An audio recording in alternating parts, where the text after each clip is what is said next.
All right, you guys, Dave Mad Max 6, and we are here at Dave Fisher's Powerhouse with my good friend Milos, and we have a brand new series for you guys that Milos agreed to do with us, and I think it's going to be very interesting.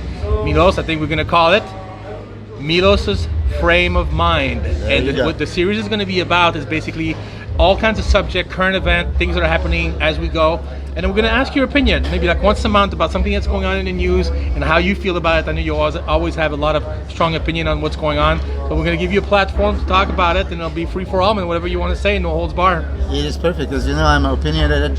I never follow, I lead, and I don't just listen and say, okay, I accept something. No, it doesn't make sense, I say it. So yeah, I would be more than happy to do this with you regularly. Awesome. All right, so everybody right now is talking about those vacuum poses. Yes. Should it be mandatory in physique, classic physique? Should the pro bodybuilder in the open do it? That's all people are talking about. What is your take on that? What do you think about this subject, about the vacuum? Okay, that's a perfect subject. Actually, I want to address this. First of all, I really appreciate classic physique. I look classic, even though we're going to talk about this. I would never make the weight in a million years. But let's focus on these vacuum poses. I am a huge fan of Arnold Schwarzenegger, of course. Frank Zane was my idol. So when you see a Frank Zane in this vacuum pose, it's like so fabulous, right? But not because he's actually showing the muscle or anything. It was just like something you didn't used to. Arnold, because he had a little bit wider waist, he managed to do the vacuum, these twisting poses, twisting front, twisting to the side and back. It was fabulous. But let's just look at this, a vacuum ab pose. What are you showing? You're hiding the muscle. Yeah, I'm completely against it. I know I'm going to have a lot of people being pissed off at me, but I'm making a fakely small waist. I'm inhaling and hiding my abdominals. And many guys with a good vacuum actually has no abdominals. For me, should it be mandatory? Hell no.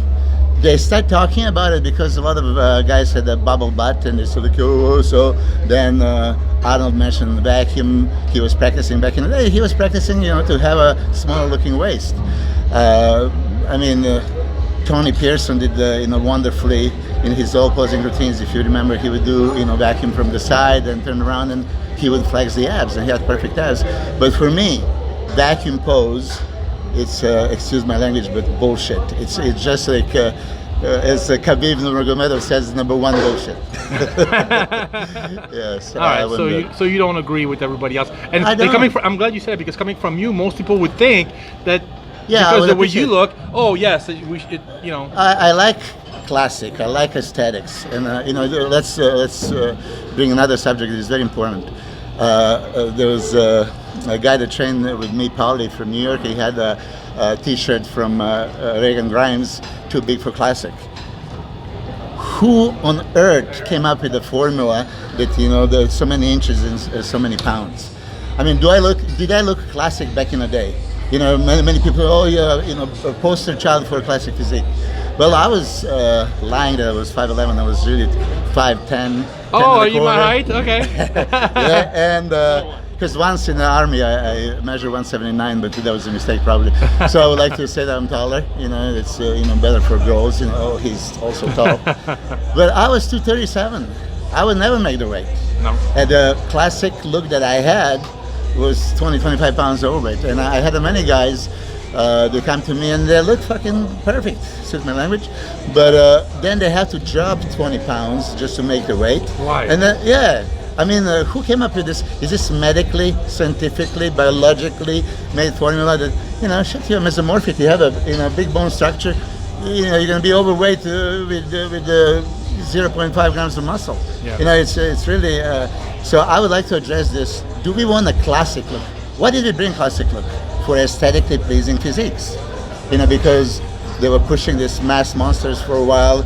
So all the sentimental bodybuilding favorites was like, let's bring back the classic. So they brought back the classic, but now they have a weight limit that hardly anybody can make. So if you look classic, you should be able to compete. Okay, maybe certain weight limits, so you don't have another Dorian Yates showing up at the classic and just out muscling everybody. But they should change these limits. Really, somebody with a clear mind should look Reagan grinds. I mean, I don't know how he made the classic physique in He lost New 20 York. pounds in 4 days. Yeah, but that you can't know, be healthy. It's ridiculous. Yeah. If you are ready to step on stage, you know, you should not be losing weight just to make the weight. This is ridiculous. I know. So, I'm glad. I'm a big supporter of classic physique. I like aesthetics, of course. I still think I'm back in the 90s when we had a symmetry round, muscularity round, posing round, and a confirmation round. And there was beauty to it, you know, like really. Symmetry was judged as the symmetry, and then muscularity as the muscularity, right? Posing routine also, it would force us to do you know, some choreography that we can emphasize as strengths and hide weaknesses. And if you pull it off perfectly, you know, and audience would enjoy it. So they pull out posing round, even though now here and there they give a best poser award. Okay, and best poser award is usually very poor bodybuilding posing routine, but entertaining. I know. You know, let me do some stupid Like shit to dance dancing and or- shake yeah. my ass, and then I'm gonna, win the crowd. You know, it shouldn't be that way. So for all these people, they were sentimentally, you know, looking back in the 80s, 70s, 80s, 90s. You know, bring back the posing routine. Like, okay, Hidetari Yamagishi. Oh yeah. I think he's one of the best posers, not because he's a close friend of mine. Look at his transitions. Look at pose after pose. You know, a lot of people can do a good posing, right? But it doesn't make sense. One pose doesn't lead to another. That's right. Everything has to flow. So yeah, I was very critical. I look at some of my old routines, and few times I did the wrong pose. Of course, nobody is going to notice, but there are certain things that you do, right?